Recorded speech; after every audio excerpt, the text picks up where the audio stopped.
Hello, everyone. It is Monday, the 3rd of February, 2025, and I cover so many different topics. And because I ramble when I show them, I might as well just show them. So this is from the Maxime Bernier. He used to be head of the PPC, political party in Canada. He's still very much involved in the PPC politics, just not the leader anymore. It's important to understand that 25% tariff. This is regarding the 25% tariffs. This is all over the news now, and what should Canada's response be to this?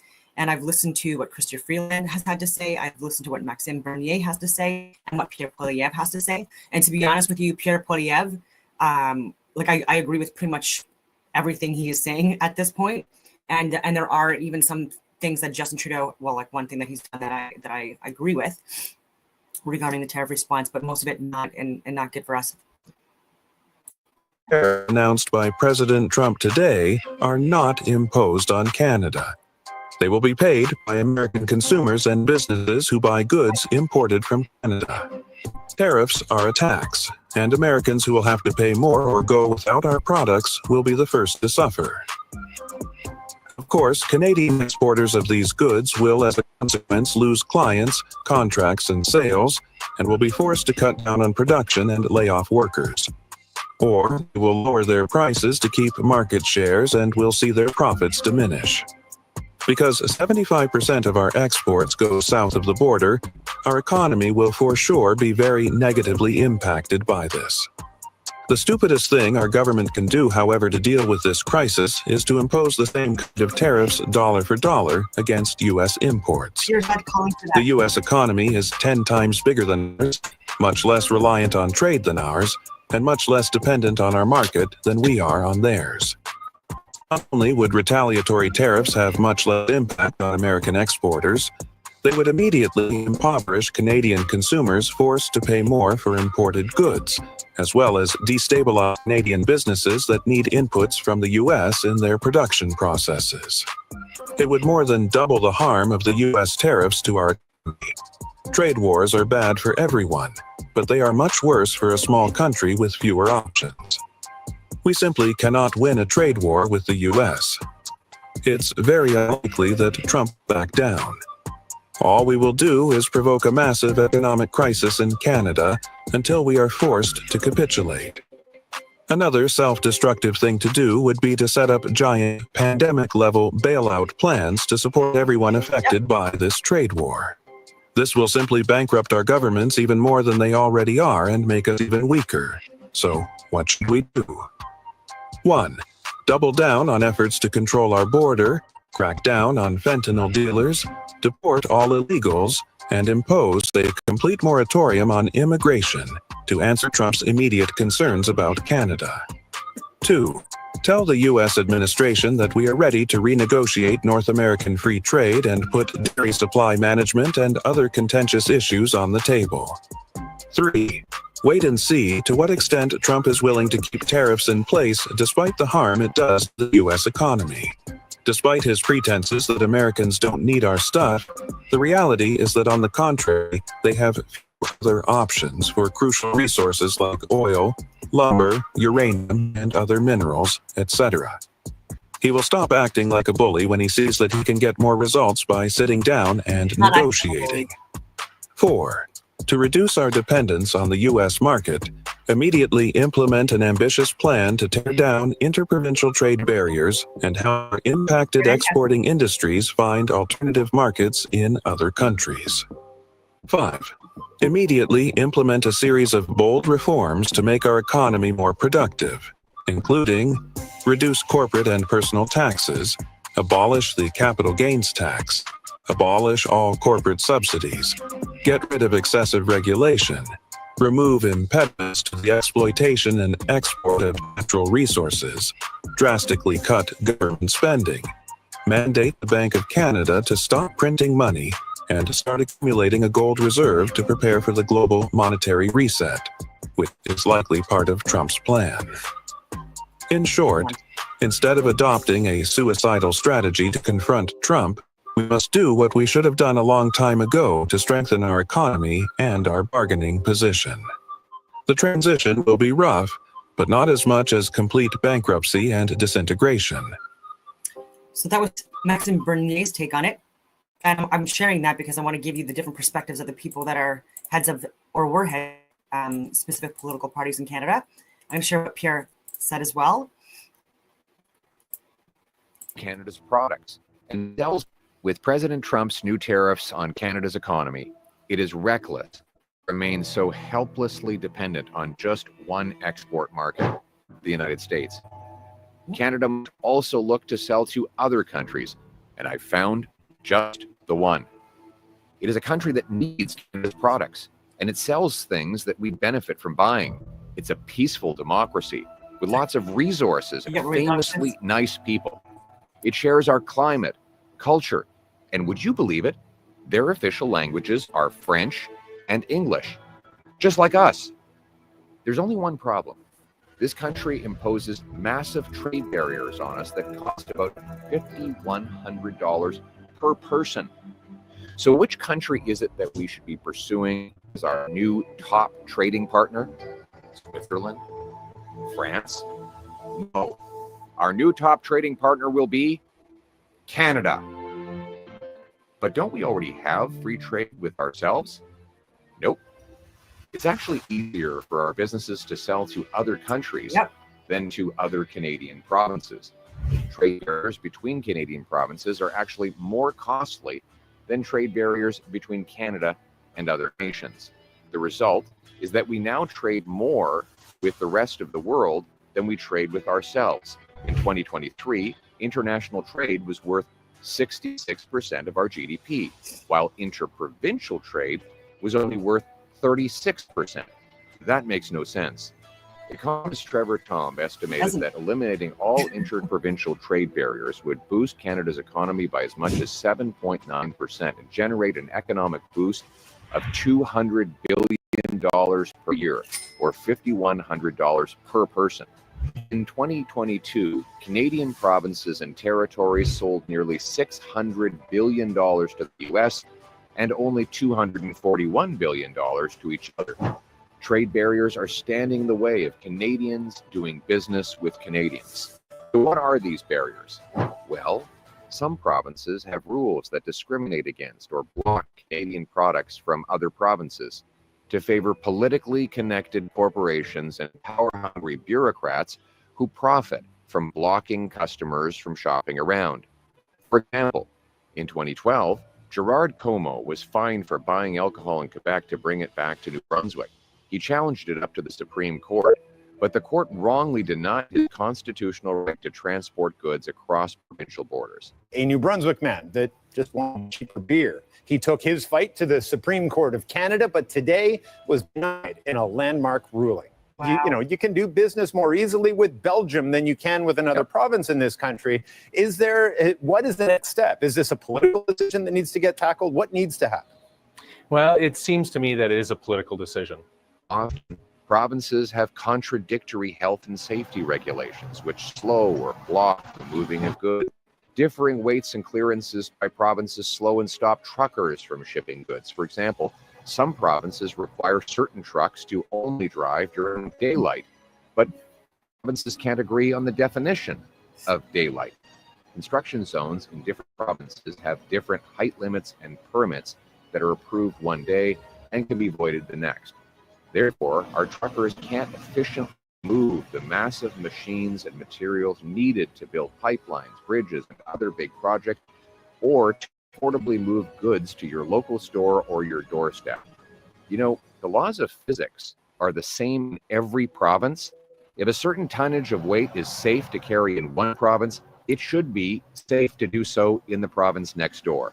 Harmonizing rules on weight, sizes, clearance, and driver training would let truckers move hundreds of billions of dollars of goods east-west rather than just north-south, and could boost our GDP by up to $1.6 billion. To understand the size of the problem, look no further than the Canada Free Trade Agreement that is supposed to allow commerce between our provinces and territories. It's an exceptional agreement. Exceptional because of all of the exceptions or carve-outs that allow provinces to block products from the rest of Canada. As the Globe and Mail put it, it is noted more for the number of exceptions it allows than for the number of barriers it actually eliminates.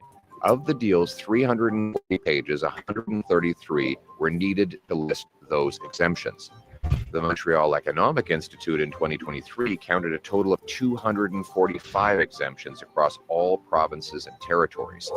The threat of President Trump's tariffs is a wake-up call to all political leaders. We're now forced to put the national interest ahead of special interests. Canadians will expect all political leaders to do what it takes to make our country more self-reliant and less dependent on the Americans. It starts with trade at home. So let's bring it home. Here's how. 1. Within 30 days of becoming Prime Minister, I will bring together the partners to agree on removing as many exemptions as possible. 2. The first and easiest goal will be to agree on one standard set of trucking rules to get billions of dollars of goods moving safely east instead of only going north-south. 3. Agree to create a Blue Seal professional licensing standard recognized in each province so doctors, nurses, and engineers can work in all provinces and territories, and those Canadians trained abroad can quickly get certified and working in Canada up to our standard. And 4, to get the deal done, I'll offer the provinces a free trade bonus.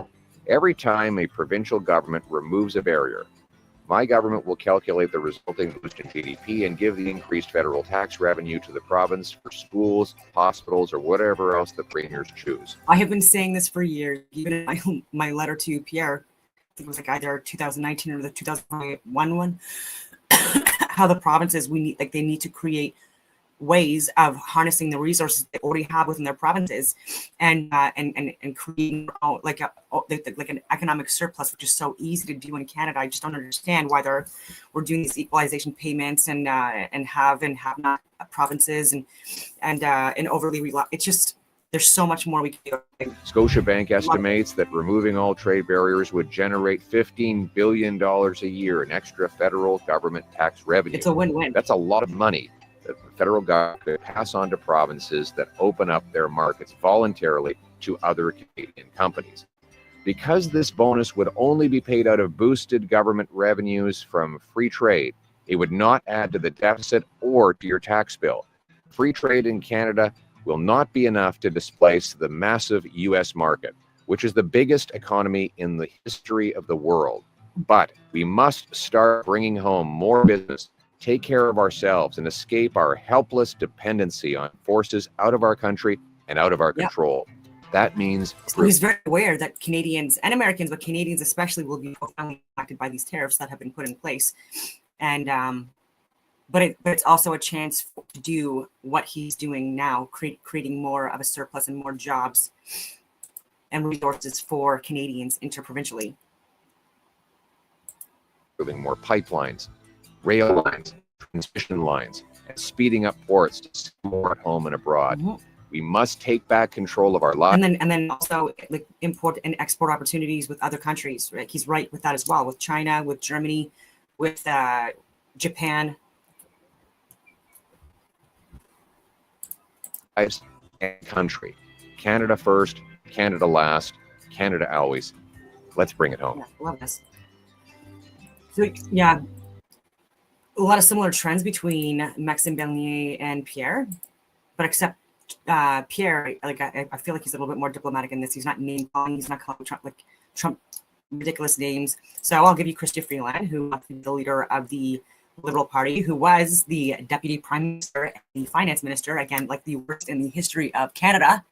So well done. If you wanted an award, it is for being 2 thumbs down. Anyway. And she resigned knowing that she was going to get fired. So she resigned within days of finding out that Justin Trudeau was looking at replacing her with Mark Carney and put the resignation in. So fled, a burning ship that she burnt, fanning the flames, adding the oil. Anyway, I'm laughing too much. But anyway, Rosemary Barton, I don't usually like listening to what she shares because it's very leftist. And sometimes, again, and then sometimes or oftentimes there's like misinformation that's being spread via her platform. But I was very surprised, and it's very hard to find this video of you, but I was very surprised at her interview with Chrystia Freeland I watched it yesterday. I don't know when it actually took place. I think it may have been yesterday. And I wanted to share it because when people, of course, I'm not going to be able to find it now. Where is it here? Why is it not coming up? There's no friggin' title for it.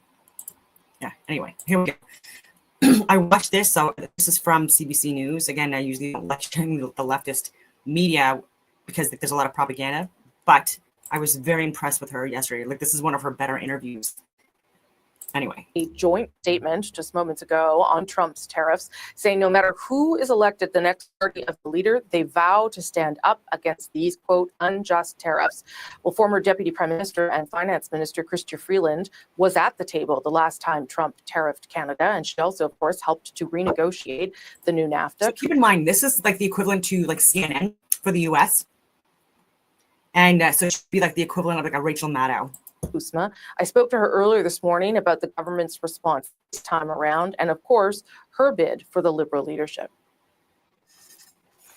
Chrystia Freeland, nice to see you again. And it would be like almost, not really, but almost like her, like Rachel Maddow interviewing Kamala Harris. You'd consider it to be very frustrating and a lot of sound bites.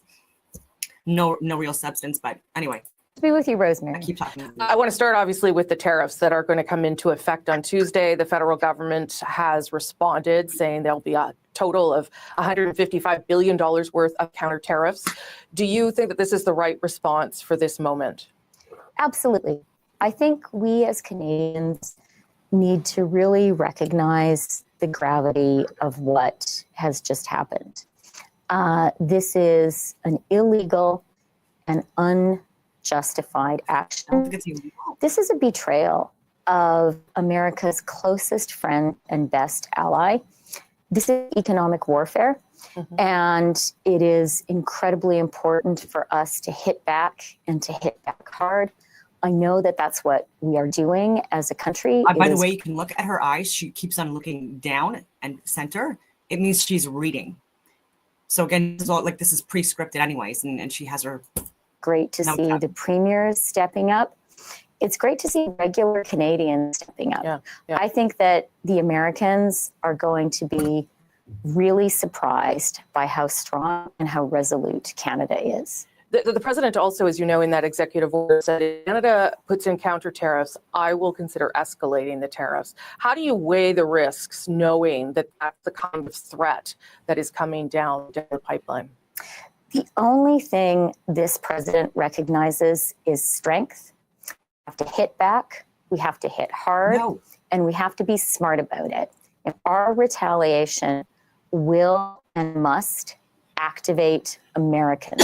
We need to get Americans to understand they are hurting themselves with this action, and we need them She wants to attack Americans economically, which is still considered technically to be a form of warfare. So very interesting.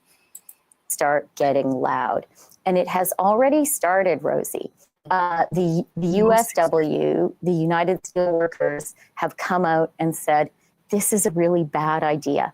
And what we need to do is just be strong, clear, forceful, targeted to get more and more Americans coming out and saying, why the heck are we doing this? Right. Like, actually, we like Canada and we're hurting ourselves.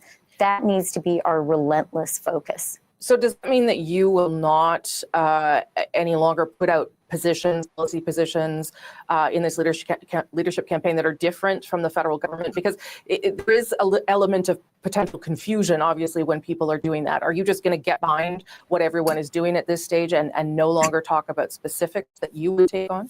I think all of us, our whole country, needs to be strong, smart, and united. And that is absolutely what I am seeing happening across the country. I'm really proud of Canadians. We need to keep on going. We need to really surprise the Canadians by how determined and how resolute we are. Donald Trump, as you know, has called you Canadians. I think she meant Americans, but toxic on previous negotiations that you had with him and his administration. Robert Lighthizer, you got along with, but Donald Trump is not a fan of yours. If you were to become prime minister, would this not put you in a challenging position as you start off trying to rebuild a relationship with him? Quite the contrary, Rosie. I think that what we have seen extremely clearly is that, smiles and jokes, they do not work with this president. There are two things that work with him. The first is to show absolute strength, absolute determination, absolute conviction. And the second is he cares about Americans. He cares about the people who voted for him, and he cares about the people who support him. Right. We need to have a retaliation that targets those people so that he sees that what he is doing, that this betrayal of Canada, this economic warfare on Canada, is just a bad idea for the United States. Yeah. Your comment there, the smiles and jokes, is that a jab you're taking at the Prime Minister? Do you Not think at that all. Okay, so who are you talking about there then? Saying that it's actually a response to your question, Rosie, that the way to deal with this president is purely through strength. Okay. That's what he understands. And it is about being smart and activating people in the United States, activating Americans, so that they will apply pressure on the president. That's how we have to do it. You are asking Canadians to get behind you. First Liberals, of course, and then eventually Canadians if you win that. In fact, most of your colleagues are not choosing you. What does that say to Canadians if the people that you spent almost over a decade with, either around the cabinet table or in the caucus room, don't believe in you? Why should Canadians? This leadership race is not going to be decided by Ottawa. It's not going to be decided. I didn't say it was going to be decided by Ottawa. I'm talking about your caucus members, your caucus colleagues from right across the country, and your cabinet members too. Do you not believe that those people have free will of choice?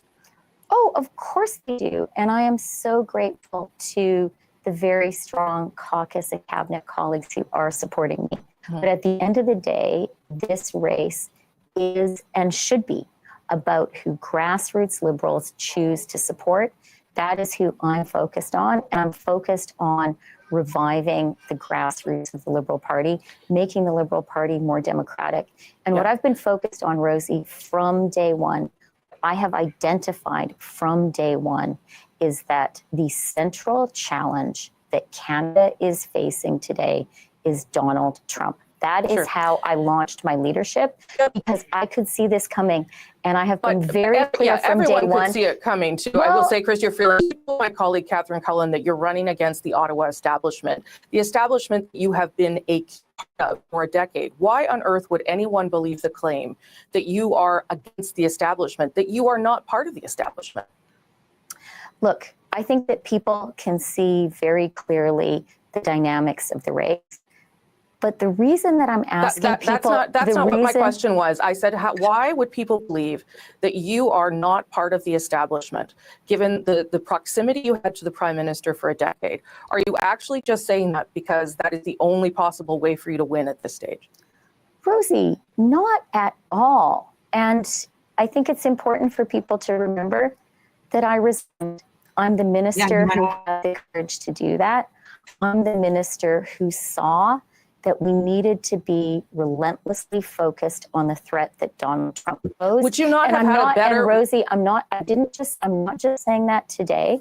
Yeah. I said that on December 16th, before these measures were in place. Would you not, Christian Freeland, have had a better opportunity to help the country had you stayed at the cabinet table in whatever capacity the Prime Minister wanted you to? Good. You would have been able to take on Donald Trump right now. No. Yes. Canada is strong. Canada is going to astonish the world with our strength. And I am very proud every single day to be out there talking to Canadians, rallying Canadians, and speaking out for Canada. You said that you would scrap the capital gain tax, a policy that you put forward in your 2024 budget. In fact, you said it is an idea everyone who cares about fairness should support. Why do you no longer care about that? Because Donald Trump is out to eat our lunch. One of the things he is trying to do is suck all of the world's money, all of the world's capital into the United States. And Rosie, I am not going to let him. We need to recognize the threat that Donald Trump poses to Canada. This needs to be our central organizing principle. I know we can win, But in order to win, we need to be united, strong, and smart. We need to be resolute and determined. And that is what I will be. And that's why I'm running to be leader of the Liberal Party. And that's why I'm running to be our next Prime Minister. You also had to back away from the consumer carbon tax, a policy that you defended with the Prime Minister for many years. In May of 2022, you said the reality is that a price on pollution is the most effective way to fight climate change. What made you change your mind there? Canadians. We need to listen to Canadians. That's what democracy is about. Of course, we need to fight climate change, but we need to do it in a way that Canadians want and accept. Did you really not want what the Prime Minister offered you before you quit cabinet? Because I'm sure you know that there's a different view of how things unfolded on that weekend, that there was an offer on the table and that instead of taking that offer, you chose the opportunity to go for the Prime Minister's job. I was very clear, Rosie, and candid about what happened in my resignation letter. I was clear that this was about a difference of opinion, but differences between me. Yeah, except it was a difference of opinion that only came out when he offered you a different job. That was the difference of opinion only became public and something you were willing to put on the line when he said he was going to move you into a different job. So good. It was a difference of opinion about our policy. It was a difference of opinion that is incredibly relevant to the challenge Canada faces today, because it was clear to me from the moment that Trump threatened 25% tariffs that train track, and that Canada needed to be relentlessly focused on fighting back. Chrystia Freeland, thanks. This is hilarious. Okay. Majority of Liberal caucus back Mark Carney for leader and next Prime Minister. Literally, as Chrystia Freeland is talking, who's also doing, again, a bid for the party leader. Thank you for your time. Come back. I was so impressed by this. So Rosemary Barton, who I've thrown a little hate at, or shade, a little bit of shade. Yeah, she's gone up a few points. So I want to share, when you look at information, it's really hard, even on an uncensored platform, to find accurate information. So I did a search. Did Moderna CEO say he made COVID vaccines in 2019? So you look here. So AP, fact check by AP News, false. They say it's false. Factcheck.org.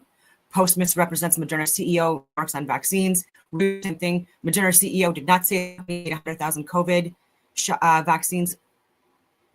All of these things. And so I'm going to share straight from the horse's mouth. I did find the clip for that specific interaction, and just interpret yourself. What do you think? Now, obviously, with volume would help. And I'm going to go with Stefan Bancel. Let's talk about vaccine development, because we've heard how it happened, obviously, with COVID-19 starting from 2022, and how extraordinary the process was also in terms of the speed. How is development, adoption, and scaling of vaccine going on when it comes to different variants and subvariants? Because this is one of the big concerns as we're all here now and we're discussing. We understand the context, and this is a great deal. Sure. Good morning, and thank you for having me on the panel. So the great news versus 2020, where we are today, is we have manufacturing capacity. As Seth knows, when the pandemic happened, Moderna had made 100,000 doses in 2019 for the whole year. And I remember walking after Davos into the office of my head of manufacturing, and I say, how we make 1 billion doses next year? And they look at me a bit funny, say, what? I say, we need to make 1 billion doses next pandemic. So why would he talk about making 1 billion of those doses, talking about COVID, if it wasn't specifically regarding the COVID vaccine? And I'm going to go with Stefan Bancel. Let's talk about vaccine development. We've heard how it happened, obviously, with COVID-19 starting from 2022, and how extraordinary the process was also in terms of the speed. How is development, adoption, and scaling of vaccine going on when it comes to different variants and subvariants? Because this is one of the big concerns as we're all here now and we're discussing. We understand the context, and this is a great deal. Sure. Good morning, and thank you for having me on the panel. So the great news versus 2020, where we are today, is we have manufacturing capacity. As Seth knows, when the pandemic happened, Moderna had made 100,000 doses when the pandemic happened, 2019 for the whole year. 2019 for the And I remember walking after Davos into the office of my head of manufacturing, say, I will make 1 billion doses next year. And he looked at me a bit funny, say, what? I say, yeah, we need to make 1 billion doses next year. There's going to be a pandemic. Yeah, so I don't know. Make up your own minds on what he said, and if it was misinterpreted or misrepresented. A lot of Canadian news today, because I'm Canadian. Shocking, Justice Hogue's ties with the Trudeau family run deep, a scandal ready to explode. So this is a few days old. I did want to share it, but my videos were getting long, and the stuff I was talking about, the gemstone files and electromagnetism and magnetic field, all that stuff, it took precedence. But anyway. In a minute and 12 seconds. Drive across the yard. I will come down speed a little bit. Here, and they threw down boards and ramps. Took off because I guess Border Patrol came up right behind them.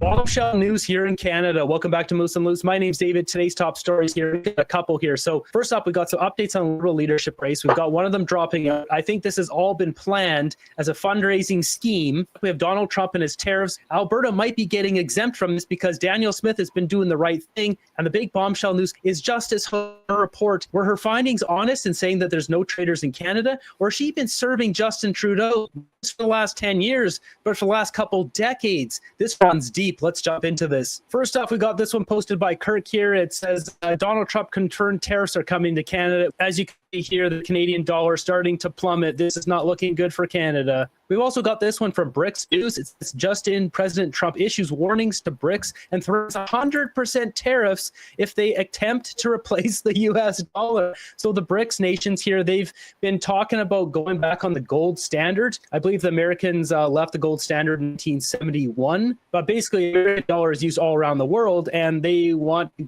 get back to the gold standard, not using American dollars and trading each other's currencies and all that. And Trump's threatened them with the big tariffs. This is getting wild here. Regarding the Liberal leadership race, Nova Scotia MP Amy Battiste has dropped out of the Liberal Party leadership race. He said he will support Mark Carney. I have a theory why, but first let's check this out.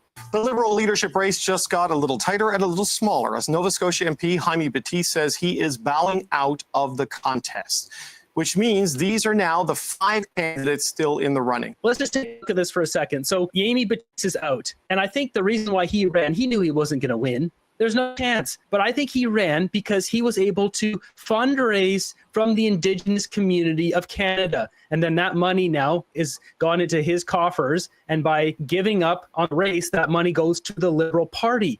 I think it was just a way to fundraise from the First Nations community. On top of that, I think Karina Gould may be doing that as well. I think she's a stalking horse. The Chrystia Freeland asked her nasty questions in debate and all of that, but maybe they placed her there to get a lot of donations from women, and then that money will also get pushed towards Mark Carney. It says under Section 365(1) of the Canada Elections Act, a registered party cannot give one leadership contestant funds or resources unless the same is offered to all contestants equally. If the Liberals want to give money to Mark Carney, say $100,000, they'd have to give all of them $100,000. But by having his money go to the Liberal Party now because he's dropped out, they can spend that money however they want to promote this race as a whole. So I think it was just a dirty tactic for some fundraising. And also they would set up some people from First Nations community for the Liberal Party. And now he's saying, well, vote for Mark Carney. It's just a way to push money and people towards Mark Carney. Now, I think these two have nothing to do with that. I think they legitimately are just trying to run. You know, this ball here has got his own scandal with his medical company, but I don't think he's directly tied to any of this kind of stuff that's going on here. And I have no idea what's going on with Ruby Dalla. I mean, she basically is coming out as a conservative in the Liberal leadership race. Something else to note, they're all able to spend up to $5 million for their campaigns. And further, Amy Battiste dropped out today because $50,000 was due today, the second payment for the $350,000.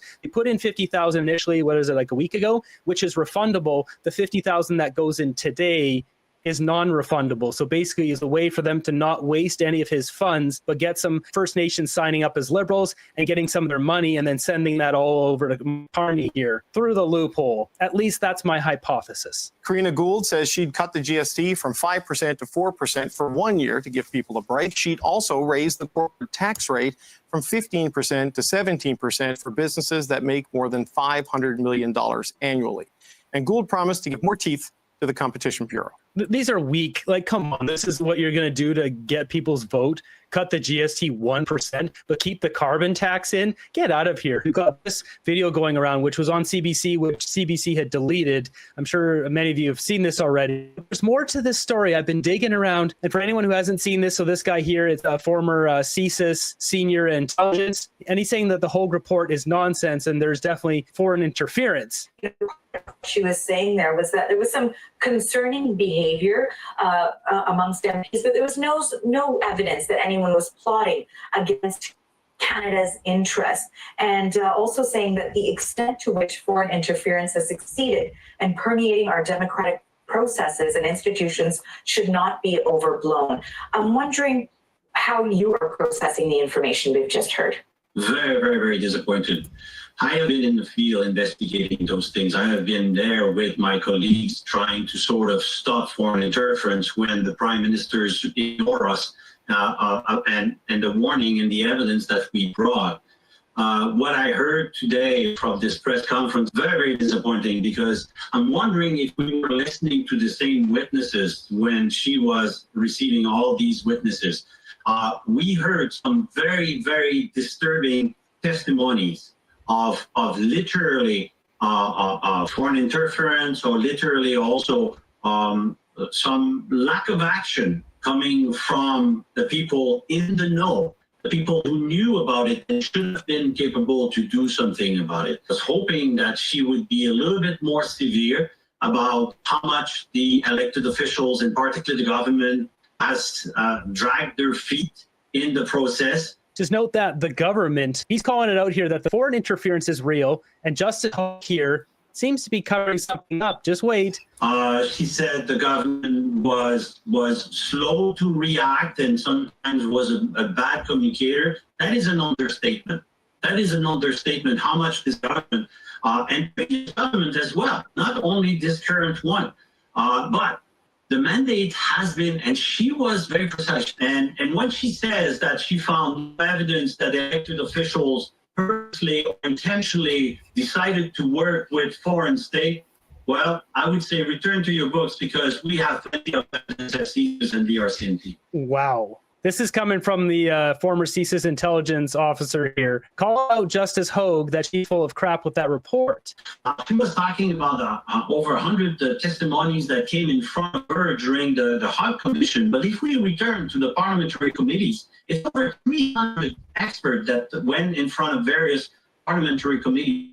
I'm not totally surprised that today she's delivering a glass half full for the government, when actually it is half empty. So basically, he's coming out here and saying that Justice Hogue's report here doesn't add up. Now, why would that be? So I started digging around, and I dug around some more and some more and some more, and one thing led to another. And I found someone who has already put together all of the answers back in 2023. This guy here, Andrew Haynes. Before we move on, it's important to note that this interview was scrubbed from CBC's website. It's not on their YouTube channel. It's not anywhere. You can't find this. What I did find is Justice Hogue is directly attached to Pierre Trudeau and Justin Trudeau and Jean Chrétien, and that's what led me to this. So buckle up for this. As it says, I wish Justice Hogue well on this assignment, but for transparency, all Canadians should be aware that Justice Hogue was employed by the partner of Keenan Blakey from 1987 to 2014. Pierre Elliott Trudeau was a counsel for Keenan Blakey in the Montreal office where Justice Hogue practiced from 1984 to 2000. Jean Chrétien was a counsel at HB. I'm just going to refer to this as HB. Also, CH letterhead attached with Pierre Trudeau, Jean Chrétien's, and Marie-Josie Hogue's names set out very clearly. So here's the Keenan Blakey law firm. This is a law firm. As we see here, Pierre Elliott Trudeau, Jean Chrétien, got Marie-Josie Hogue here. So Keenan Blakey was a law firm that represented Justin Trudeau. This is where this gets really juicy, including in relation to his departure at West Point Grey Academy. Whew. I'm smelling a bit of a conflict of interest here. Is anyone else getting a whiff of that? It is not known if Justice Hogue worked directly with Pierre Trudeau and Jean Chrétien, but she was in the same office in Montreal for many years and would have interacted with them. So the fact that Justice Hogue was appointed to this special inquiry, she had the soft gloves when Justin Trudeau was up there testifying. It was quite obvious. The fact that she was working at this law firm when Justin Trudeau quit West Point Grey Academy, for anyone not aware. Or if he was forced to resign halfway through the school year. And there are possible reasons that even Pierre Poilievre has alluded to in cabinet regarding inappropriate relations with students and their parents. But anyway, oh my God. Justin Trudeau used to be a teacher at West Point Grey Academy here. He quit in the middle of the school year, which teachers never really do because it's not good for the students, but he abruptly quit for whatever reason that might be. You may idea. We don't know. We don't know why he quit. Here he is in yearbook photos wearing blackface. Where's that? This guy. So there he is there he is there, and there. We got another photo of him there, West Point Grey Academy. And also this one here where you can see his hands are wrapped around his students. Appropriate hand positions. I'll let you be the judge of that. We got Trudeau working as a teacher at West Point Grey Academy, suddenly quits. Justice Hogue is working at the law firm that's representing him. Trudeau goes on to become prime minister. Justice Hogue gets appointed. You can't make this stuff up. One other point needs to be made is what kind of person gets legal representation when they're quitting a job as a teacher? Just saying. You know anyone that's done that, Boo? I don't know anyone that's done that. And Justice Hogue here then comes in and says there's no foreign interference. Is there, or maybe you're just covering it up for Justin Trudeau? So this goes on. Andrew posts this as Justice Hogue's law firm, Heenan Blakey, where she was on the management committee, chair of International Business Law Group, hosting Felix Chi, the chief representative to Canada of the China Investment Corporation. China Investment Corporation is one of the largest sovereign wealth funds charged with managing a portion of China's huge foreign exchange reserves. She has these ties to China. Ooh, okay. Let's take a breath. Is she directly linked to the foreign interference with China? I don't know. I'm not saying that. I'm just saying what's written right here. It says here this law firm acted for Justin Trudeau as he left West Point Grey Academy in 2001. Justin Trudeau was a client of the law firm where Justice Hogue was partner. The former law firm, Pierre Trudeau, issued a statement concerning Justin Trudeau's departure from West Point Grey Academy. So it says here he left his position to give speeches. How many speeches has he given since? So according to the internet, it says Justin Trudeau earned $1.3 million before he became prime minister giving speeches, but it doesn't know exactly how many. It says it's reasonable to estimate between a dozen. Who knows? It says here when Heenan Blakey was blowing up in 2014, Marie Josie Hogue jumped the ship and joined the law firm. She had a very successful practice and would have been welcomed at dozens of leading firms in Montreal. The firm she chose to join just happened to be one of the major firms which sponsor the Canada-China Business Council, McCarthy Tetrault. I note that Huawei and Meng Wanzhou needed legal advice. They turned to McCarthy Tetrault. Oh, this is getting nasty. The Desmarais Power Corp family heir, Oliver Desmarais, trained at Justice Hogue's firm, Heenan Blakey, as an articling student trainee lawyer in the Montreal office as Justice Hogue. Oliver Desmarais is now the chair of Canada-China Business Council. He's the grandson of Jean Chrétien. Note that Justice Hogue was on the management committee of Heenan Blakey, where they were a major sponsor of the Canada-China Business Council. CCBC was also based in the same Heenan Blakey Montreal office as Ms. Hogue, and they opened the office with a luncheon for the Chinese ambassador Zhang. CCBC president and the head of Justin Trudeau's transition team and leader in the Senate were also there to celebrate. One of the partners of Justice Hogue at Heenan Blakey in Montreal, where she served as the management committee for many years, was Roy Heenan, co-founder of the firm. Mr. Heenan was also a director of Pierre Elliott Trudeau Foundation and chairman of emeritus of the foundation. He was appointed to the board of directors by the Trudeau family estate, the right to appoint 2 directors of the Pet Foundation alongside Alexandre Trudeau. Mr. Heenan remained a director of the Pet Foundation after the collapse of the Heenan Blakey in 2014. He was a director in 2016 when the very questionable donations from the CCP United Front connected persons were made. I should note, too, one of David Eby's advisors is also connected to United Front, which is a CCP-funded organization. After looking at all that, what's your opinion of the Honorable Marie Josie Hogue, Justice Hogue? Are there traitors in the government, or is she serving Justin Trudeau's best interests? Corrupt. Corrupt. Sorry, I got something in my throat here. Oh, my God. Governor General now. In there. I think it's some corruption. This whole thread here is absolutely unreal. I'll link this up in the description down. If you guys want to check it out. He did this back in 2023. It's just, it's only till now where it's really blown up with Justice Hogue and her saying there's no traitors that this really ties all the loose ends together. It was quite obvious something really stunk about that report coming out and saying there's no traitors in the government, even though Trudeau said there was conservative traitors in the government, yet he won't release the names. If there were conservatives in the government that were traitors, he would have released those names. We know full well that list, most of them, probably if not all of the ones that haven't been named, are probably all liberals. Release the names. Almost. Take a listen to Donald Trump here talking about the tariffs. I think Alberta might get an exemption. Canada and Mexico, 25%. That's coming on Saturday. That's coming on the first Saturday. No oil tariff. No oil tariffs. No, I don't. Well, I didn't say that. You said that. No, we may or may not. We're going to make that determination probably tonight on oil. Yeah, because they send us oil. We'll see. It depends on what the price is. If the oil is properly priced, if they treat us properly, which they don't. Look, Mexico and Canada have never been good to us on trade. They treated us very unfairly on trade. And we will be able to make that up very quickly because we don't need the products that they have. We have all the oil you need. We have all the trees you need, meaning the lumber. We have more than almost anybody in those two categories. With China, I'm also thinking about something because they're sending fentanyl into our country. And because of that, they're causing us hundreds of thousands of deaths. So China is going to end up paying a tariff also for that. And I mean, most of the street fentanyl comes from China, so really they should be getting the tariff regarding that. We're in the process of doing that. Canada says you're welcome for helping with the wildfires. Ouch. So this situation is getting pretty nasty. And what we have here is, as you heard, Alberta might not be getting a tariff because Daniel Smith has been strengthening the border. So check this out. Hi, good morning there, Maria.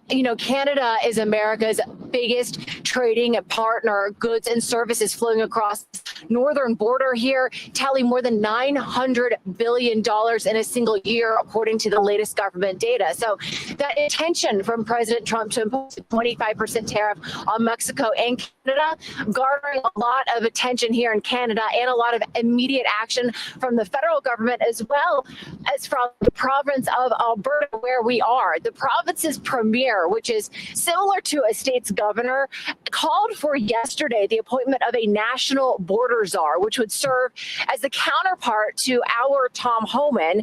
Premier Danielle Smith talked to this earlier this week about Alberta's efforts to meet Trump's concerns about securing the border by investing roughly $20 million of provincial funds to secure Alberta's portion of the border that it shares with Montana. Listen here. We've already taken action in Alberta to make sure that we're shoring up as much as we can to have the border and the commercial vehicle inspection and teams of sheriffs and drones. Though that's what I think that the president wants to see is that we're taking it seriously, that we're going to stop the flow of drugs and guns and people across the borders. So Alberta's new funding is allowing the province to deploy 50 of its own sheriff's deputies across Alberta's portion of the border, a 200-mile stretch here. It's also allowing drug sniffing dogs, thermal imaging technology, and drones. We talked with Alberta's Minister of Public Safety yesterday, and he tells us they are stopping the flow of drugs and fentanyl across the border. Yeah, and so increasing the Canadian border, which I totally agree with. Again, I'll reiterate, we are not fortunate to be like Costa Rica, where we don't necessarily need a standing military. But I'm sure they would rise up and assist if need be. But we need to protect all of our borders. We have such a huge landmass, the second largest country in the world. We have four coasts basically, and tidal water, fresh water, energy, oil, trees, so many different resources, minerals, which again, resources, yeah, I know that, but it's, I don't know where I was going with this. Yeah, okay, so, but they're 85% of the gun crimes are by people that are transporting, that have illegal firearms, and that are, and there's more illegal immigrants that are crossing the border than people believe, and there is an increase in rapes and murders and B&Es, organized crime, all these things. I'm sorry, And so we're protecting and safeguarding Canadians by protecting our borders and making sure that people aren't coming in here with firearms, aren't coming here with drugs, aren't coming here assisting with the human trafficking that's going on as well, like between Canada and the US border as well. And so we need to look at this. It's not at the same degree as the US-Mexican border, obviously. And I think a lot has to do with the weather. But again, desperate times right now. The borders are getting more secure on the south. There are going to be a lot more people trying to exploit the northern borders, right? So more people are going to be possibly surging, and that already is happening.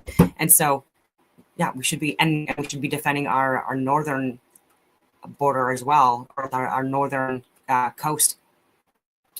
Going to Eureka Alert. I've talked about going there. And President Trump, I can tell you right now, having worked with these wonderful men and women that are in the Alberta Sheriffs and the RCMP fentanyl overdoses. Border Services, I can tell you this border is secure. So we're not getting that kind of message coming from Justin Trudeau and the Liberals, David Eby, none of them. So if Danielle Smith does skip out on the tariffs from Donald Trump, it's because she did the right thing and got the job done. This is going to be nasty, though, across Canada. Just watch out. This is exactly what I was saying earlier. I didn't think Alberta was going to get the tariffs. Perhaps all these guys can learn from Smith as to what's needed to be done at the borders. Hats off to Smith. While she's getting more coverage than Trudeau, I bet he's pissed. So Dominic LeBlanc texted a 3-minute video to Trump's border, whatever, security guy down there in an effort to, show them like nothing's going on at the border. Or quite literally, they have people at Danielle Smith's border there in southern Alberta checking it out and being like, oh yeah, this is looking good. Meanwhile, in other parts of Canada, this is what's happening. There's certain spots, certain cities where the border is nothing. There's no wall. They just put a ditch there so people can't get over there. And these guys threw a board down and drove over someone's yard to get into Canada from America. Thanks. Hit the gas and drive off, all in 1 minute and 12 seconds. Caught on camera by Washington State resident Tyler Brown. Drive across the yard here, and I'm like, oh. Pull out my phone and start watching. They threw down boards and ramps, and then took off because I guess Border Patrol came up right behind them. It happened Monday, 3:30 afternoon near the Pacific Highway border crossing. I mean, it's a little entertaining, to be real, but it is a little bit of annoying, especially when they destroy the yard and stuff like that. This ditch along Zero Avenue is what separates the U.S. from Canada. Take a look. You can still see some of the tire marks on the grass there. Now, as soon as the individuals crossed into Canada, 5 men were arrested by RCMP officials. Nice. They've since been handed over to the Canadian Border Services Agency. They were arrested at 172nd and 8th Avenue. One of them is wanted or was wanted by the United States authorities for property-related offenses. The CBSA and RCMP declined to comment where the 5 are from. Migrants crossing the area has long been a problem. We'll recall stories involving the now closed Smugglers Inn, where the owner helped people illegally cross Zero Avenue. We generally have our jumpers almost on a daily basis. So, yeah, it's just something that we're used to. That is unreal, and just goes to show this is happening both ways. It's not just people going from Canada down to America. I'm sure it works the other way around, but hey, Team Canada's got it all under control. As part of border agreement, U.S.-Canada Border Security or State Patrol, RCMP, should be permitted to continue pursuing suspect into neighboring country until law enforcement other county can take over. At that point, they would disengage and return to their own jurisdiction. RCMP will be escorting them to the nearest hotel, buy them to where they get their handouts, etc. Yeah, no kidding. Well, there you have it. More bombshell news here. This is just outrageous. I've been saying this for months. The amount of corruption we know, it's got to be a lot more that we don't know. Once the Conservatives get into power, they will be able to uncover more and more and more of this, and all these different ties, all these loose ends will get tied together, and it'll make a lot more sense. But we're getting a picture that's being painted here. How honorable is Justice Hogue? Is she serving Canadians' best interests? I smell something funky coming from the Trudeau Liberals. It's not honest. The Governor General, no, same thing. Very disheartening. That was very interesting. I was going to share a bit of Dollar Vigilante. Just came out with a new video about America under attack by daily psyops. But I do have to go, so I'm going to share a little bit of autodidactic. And then I'm meeting a friend at the gym. Anyway. AI-based technology, and they'll basically have the computing and storage power to run it. Hello and welcome. Campbell here from Didactic. Hope you're having a fantastic day. And AI, right? All this stuff going on with AI at the moment. I thought we'd have a bit of a chat about it.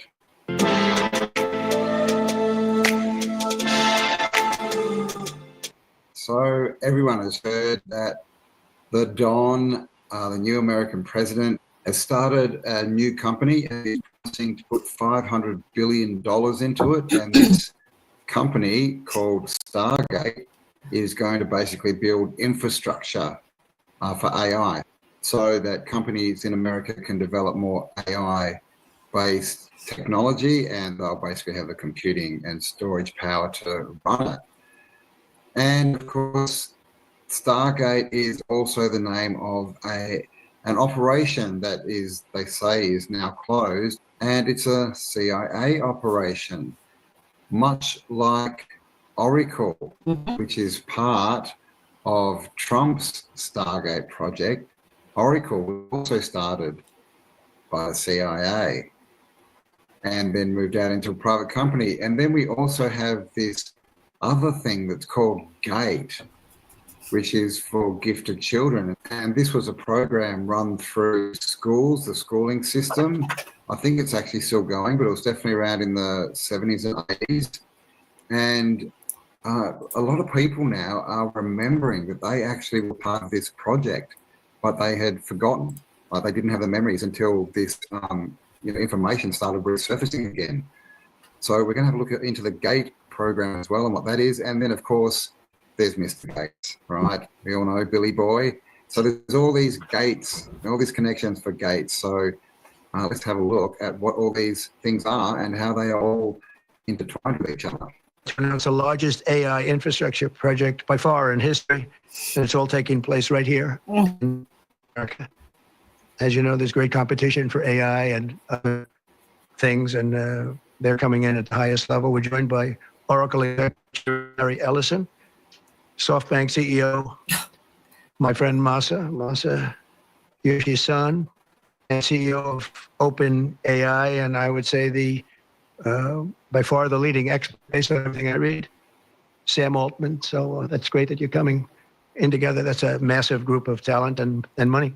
Together, these world-leading technology giants are announcing the formation of Stargate. So put that name down in your books, because I think you're going to hear a lot about it in the future. A new American company that will invest $500 billion at least in AI infrastructure in the United States, and very, very quickly, moving very rapidly, creating over 100,000 American jobs almost immediately.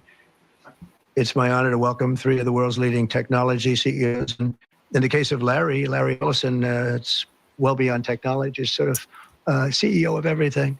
He's an amazing man, an amazing business person.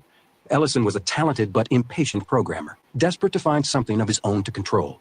To say he had the attention span of a tumbleweed is overestimated. I would say more the attention span of a lightning bolt. But his attention focused when he landed a job at a company called Ampex. Ampex was struggling with a project funded by, of all places, the information-driven CIA. The project was codenamed Oracle. The CIA needed a system to store and retrieve vast amounts of intelligence concerned with its various sensitive operations and missions. For Ellison, it was the job of a lifetime. Knowing they still needed a smarter solution for the monumental task of managing worldwide intelligence, Ellison sold his database to the CIA, his first customer. He called the new software Oracle version 2.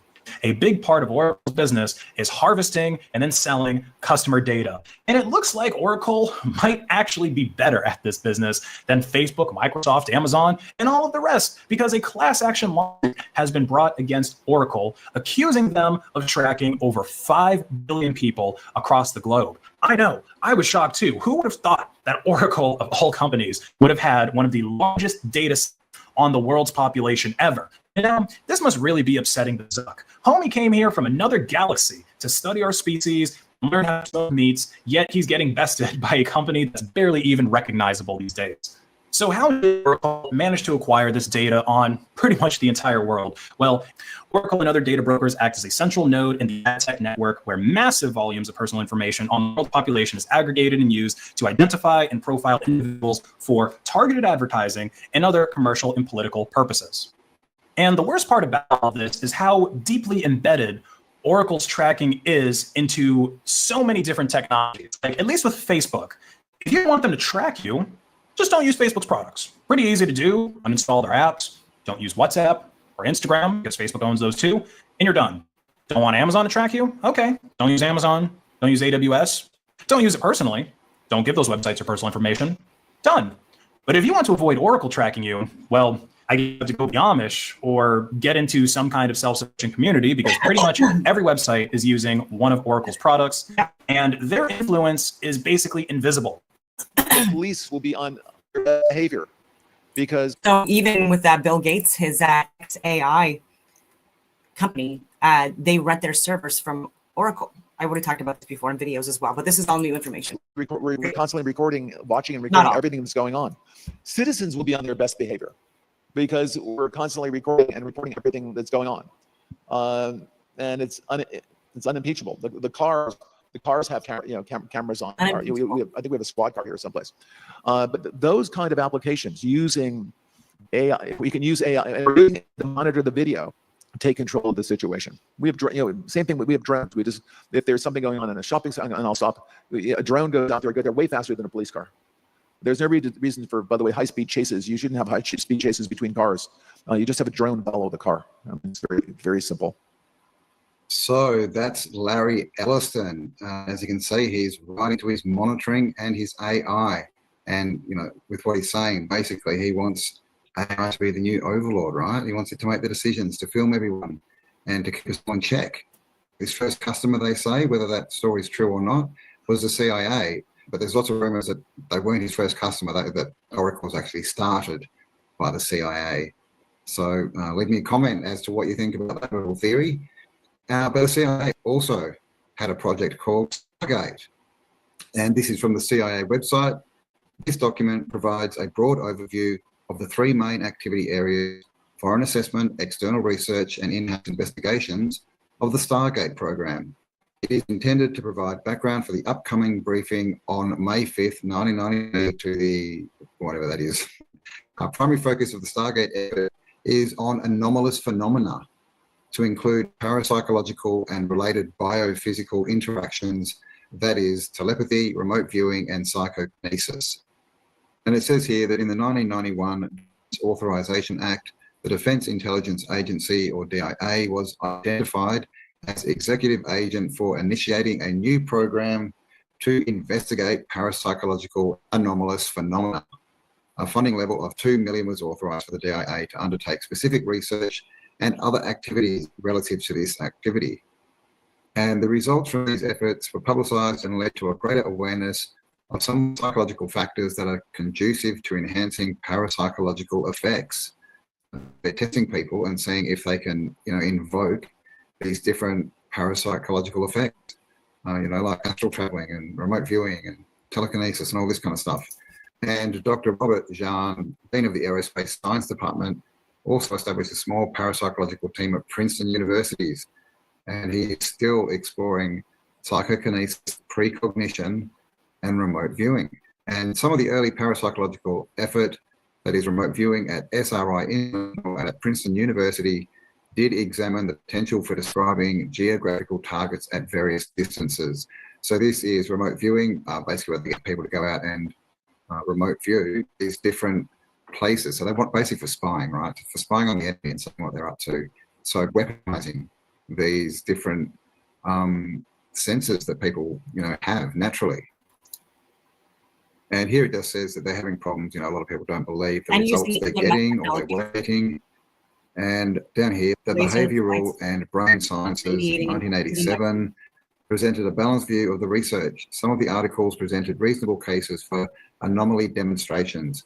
A National Research Council report in 1988, however, took a negative stance in general, even though it reviewed a very limited aspect of the field, blah, blah, blah. So what they're saying is that this existed, and they were basically using people with natural abilities in things like remote viewing, precognition, telekinesis, telepathy, all these different things. And they wanted to weaponize them and use them for war, right? For spying, basically, and war type activities. But the narrative we're given, whether this is true, I'm not sure, is that it was shut down because basically most people didn't believe them and their findings. And so it was shut down and the funding was pulled. So is it still going? I don't know. What do you think? Leave me your comments below. But it's definitely CIA. It definitely did exist. And as we saw before, Larry Ellison with the AI and Oracle came from the CIA. We've got $500 billion being sunk into AI infrastructure. And so there seems to be a tie between all of these things because of all the Stargates, right? They're all called Stargate. And of course, what is a Stargate? Well, we're told that it's like a portal to another reality. And if you look at movies like The 13th Floor, which is about people living in a simulated reality, right? Much like The Matrix. So is this what this portal is? Is that what this AI Stargate portal is? Is it to take us into another level of a simulated reality? What do you think? Let me know. But I also want to let you know about another organization called GATE. And GATE stands for Gifted and Talented Education. And as you can see, the CIA are definitely into training for gifted, right? Involved in GATE, CIA, Project Stargate. There's so many links to the CIA when you do a search. Here, the CIA wants your kids. And that's what this is all about, the GATE project. So what was the GATE project? Like I said, it was gifted for the gifted children, right? Basically to find the smart children, but also to find the children that had special abilities, like remote viewing, like telekinesis, like precognition, right? Just as they were using and searching for in the Stargate program that the CIA ran. And this GATE that they ran in, this was all run through schools, through the education system. It's just popped back up basically in people's consciousness. And I guess it's probably because of Stargate and everything that's going on at the moment. And it's very interesting because a lot of people went through this when they were younger, when they were at primary school, and they'd forgotten about the experience.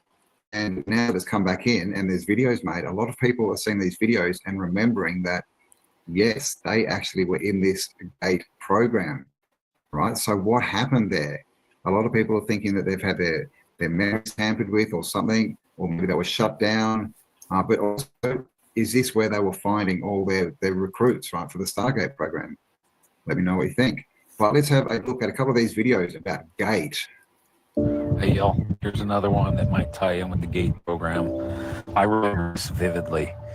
I remember that they would take us out of class and they would have us listen to these headphones that were plugged into a suitcase. Now, you have to remember this was the late 80s and early 90s. We didn't have personal computers in the way that we have them today, and very efficient in small things. So it was a suitcase with some kind of a computer in it, and these phones plugged into it. And what we had to do was they would tell us to listen for the tone on the left or the right side and raise your hand corresponding to the side which the tone played on. Raise your hand when you hear it, and then lower your hand when it stops. I'm kind of curious, why is it that everybody doesn't remember what happened in these GATE programs or these gifted programs? I have to wonder if between things like the sound test and other things, that was it some kind of frequency hypnosis? The Gifted and Talented program was what?